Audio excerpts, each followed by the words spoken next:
some of the points that I've been talking about with different companies, reading a lot about, and I think recently kind of points on this now pop culture moment with these people at the concert. So in operations, we always point to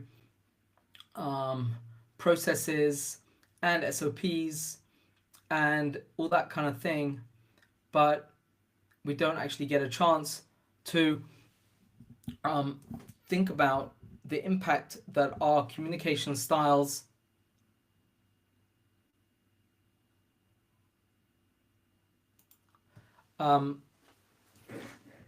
so we don't think about the impact that our communication styles have on our teams. And so thinking through a lot of what I've been implementing recently, again, I've realized that while processes are great, we still needed to review bottlenecks. And while we look at what elements affect culture, we don't realize that communication within and the interactions that we have with people, whether they are senior members, whether they are middle management, whether they are but whether they are the team, team members within individual teams, how those interactions actually impact culture. And again, we always fall back on the nice lunches or the pool table. Again, we don't look at how communication is affecting culture. Also, we demand from our teams regular meetings, but everyone knows, or at least it's discussed in the corridors and in in Slack rooms and stuff like that, how much people dislike meetings, how much time it drains from their day, how exhausting they are. And it really comes back to communication, how these meetings are conducted. And again, ultimately about how we communicate in these environments. The other one is that we want to make better decisions as leaders wherever we are in the business. But while that might look like a document, really it requires effective communication. And when we are good leaders and we want to make good decisions, we want to leverage our time. We want to leverage our time effectively, and leverage our point of view and our ability, our experience in an environment and in a way that is doing what it's meant to be doing, which is empowering people. In similar terms, as leaders, we want to be a coach. And I was thinking about this recently. I read something that we really should be a business coach. And business coaches get thrown around. I mean, we all know good business coaches, business consultants, and they're usually outside of the business. But what about business coaches within the business? Business coaches that know in detail what's going on in a business at any given time. And that, again, falls to communication styles and ways to communicate. So I'd like to go through these and maybe near the end discuss this Coldplay concert fiasco. um, at least in relation to communication and in relation to what it's doing, what it says about business culture, um, and let's see what we can take away from this discussion. So the first one is um, is well. I was going to say let's start with processes and bottlenecks, but I do think that um, as leaders we we should as leaders we should be meeting our middle management or team leads um, on a regular basis and really investing real considerable amount of time where possible. I think some people suggest as much as you know dedicating a whole day a week to choosing over once a week, kind of blocking out time to really sit with team leaders to really understand what's going on. And I think it's that scenario that I think Paul's will refer to throughout this discussion, because really, if we can really spend the time, and I know everyone's busy, and blocking out time to have these meetings sounds like the most outlandish idea, but if done, if blocked out in an effective way, but actually the time is spent effectively, and we'll get to that, kind of refers back to the meeting about meetings. So we really should have a really good idea of how how these team leaders and teams are doing their work, um, and what are the bottlenecks that are affecting their work. So what we see is that time is invested in building, maintaining processes that will support day-to-day running of teams and the company in general. But nothing is perfect, and these systems, these processes that we're building are living processes, and new bottlenecks will come up, new things will come up as businesses are growing, as one thing improves, other things, other issues are highlighted that need to be taken care of, and they need to be identified and worked on.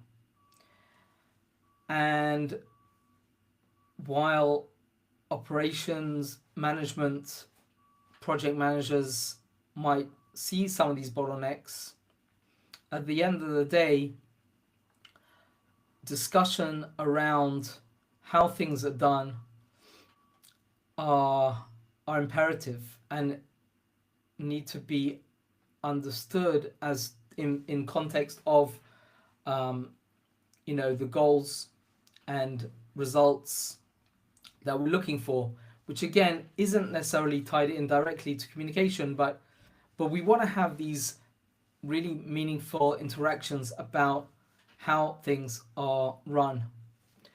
So I think that looking at taking the time to really investing time into understanding these roles and responsibilities, understanding how things are conducted, not assuming anything at all, coming in with a clear mind, really coming in to fact find, to discover, to collect information in an orderly fashion, to then impact on how the processes are being used to complete work. So a lot of times you'll have a case where the process is in place and the teams kind of, you assume that teams are doing their work and handing it off from one team to the next, and everything should be running smoothly. But those assumptions are short-lived, really, and that's the point. That if we meet on a regular basis and we have these interactions with our team leads and team members, whatever the size of the business that you are in, to better understand how this all fits together and what are the new bottlenecks, what are the new issues that are holding back work from running smoothly. So I think it is.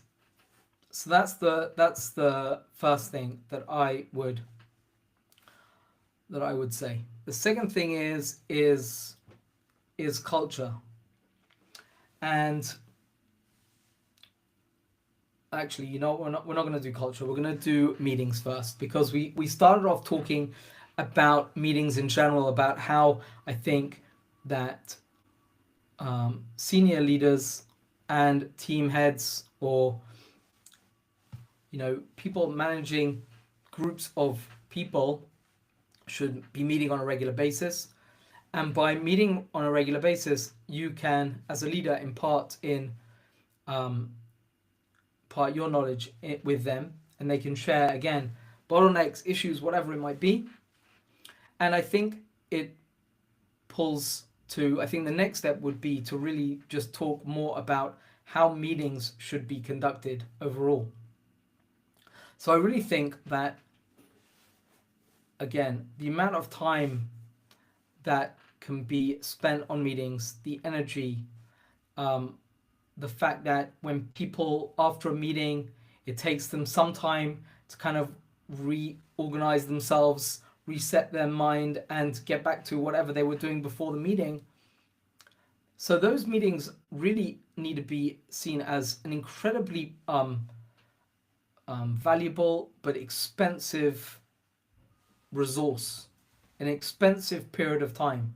It isn't to grab a coffee or to schmooze or to have a short break in the workday, but actually it's, if anything, it should be this transference of information, transference of knowledge and experience of people that are if it's a team, let's say, it should be this transference of information where they are feet on the ground, the very much involved on a day-to-day basis, acutely aware of the challenges and issues that are involved in doing this work. And so it really shouldn't be, because we've got these processes and we've got these SOPs and we've got this reporting, these meetings shouldn't be, okay, so what are you up to today? What have you been doing over the last, since the last time we met last week? But because that really should all be dictated, all should be communicated on a Slack channel or on a some sort of task management platform, whichever one your company is using. It's not the use of this meeting that could just eat through. I mean, that update and hear from different people within the team could just eat through half the amount of time, a good chunk of the time that we're all together. Really, it really should be identifying, considering what the issues might be coming up to, and based on, again, these one-to-one meetings, but also should be presenting information that enables yourself as a leader within the business to make better decisions on the direction of a particular department or the company. Share information that you might not have been aware of because you're just not doing the work they're doing. It's not your position to do that. And so you really do want to kind of get a really deep dive into what they're involved in not as an update, but as in information. Um, so so whether that's a you're looking to improve the video quality of certain video production or content, or um, you are reviewing information um, based on what the next thing you're going to sell is on Amazon or in your store or whatever it is. You are looking to kind of collect information. Also, in team meetings, many times it's a person presenting something that they've been working on, a particular project within that team, and so you do want to make sure that as a leader coming in, you really want to make sure that information is presented clearly. You want to look at how people are responding to the presentation. Are they, staring at their phones with half an ear listening to the presentation, or are they getting involved? Is this actually a collaborative moment in time? Are we actually using this time to transfer information based on what's being presented? What are we getting from this presentation? Are we wiser for it? And are we able to draw conclusions based on this meeting with this team at this time? So I think that all of that is very important, and it is shapes the way we can, shapes the attitude within your business to how you're going to communicate. I think it's also very important to note that it doesn't matter how senior or junior you are. Ultimately, your business is all about output. I think it's something that gets overlooked a lot. Some of the businesses I've worked with were incredibly successful, and it was because they were most concerned about output. It really didn't matter who you were, but if you had a good thing to say, you had good insight that actually impacted output. Even pointing out something that made someone senior actually think about a data point or review a certain decision they were making. It was I think it's a very different approach, and an important approach in being more competitive and more effective as a business to meet the needs of your customers and grow within the market. So with that in mind, I think this idea of culture and meeting your teams and getting to know people and really hearing people, transferring knowledge, then we can come on to culture. I think many times culture is to another pool table or a fancy lunch or some silly gimmicky thing that brings people together.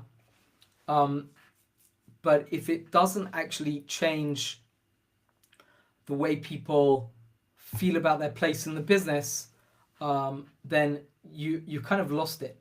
And I think that spending time again in context with teams and team leaders to actually hear them, really hear what they want, and hear what their troubles are, be a little bit vulnerable with them, allow them to be vulnerable with you, allow them to have an open page with you, these one-to-ones again, whether in a place where they can prepare questions for you, you can consider their answers, but that really gives them the time. They feel valued, because 2 points we've made is, one is it's not about these gimmicks, it's about real interaction. The second is we talked about earlier, which is about how we're actually listening to people, that it doesn't matter where they are in the business, if they've got a valuable thing to say, then that really is listened to and discussed and considered, and that really shapes culture as well.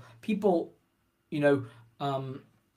there's this idea that people go to work for different reasons, whether it's recognition, whether it's fear, whether it's accomplishment, different values, right? Different things really are most valuable to people at different stages within their work, and that can shape what they're really looking for from the culture.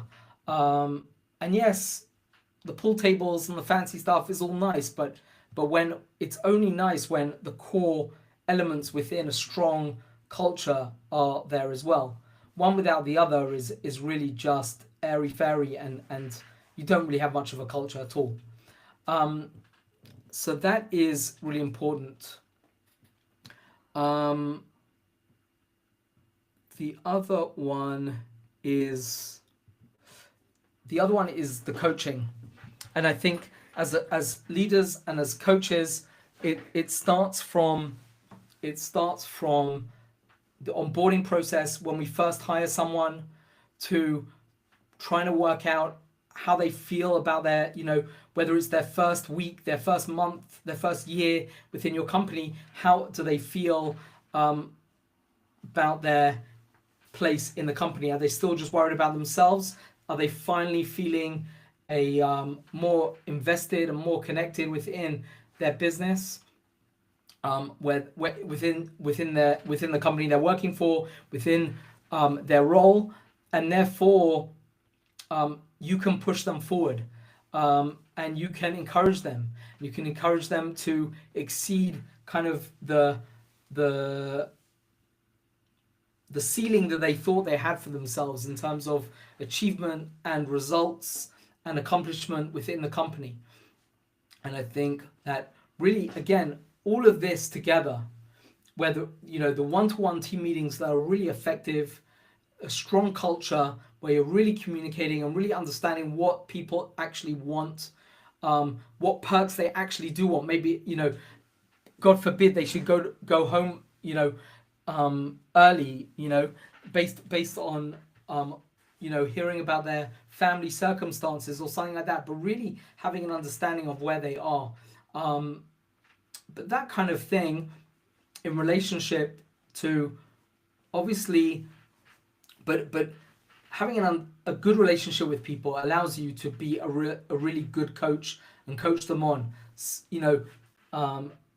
Sometimes in life, failure is just part of things, but we can, in the face of failure, we can just be consumed by it, or we can just wipe it off ourselves, shake it off and get on with things. And I think as a coach and as a leader, as someone that wants to empower their teams, and where you want to get the most out of the people within your company, as the coach, you really have that power to drive greatness, drive a optimal state of performance from individuals, from teams, from the other leaders within the business.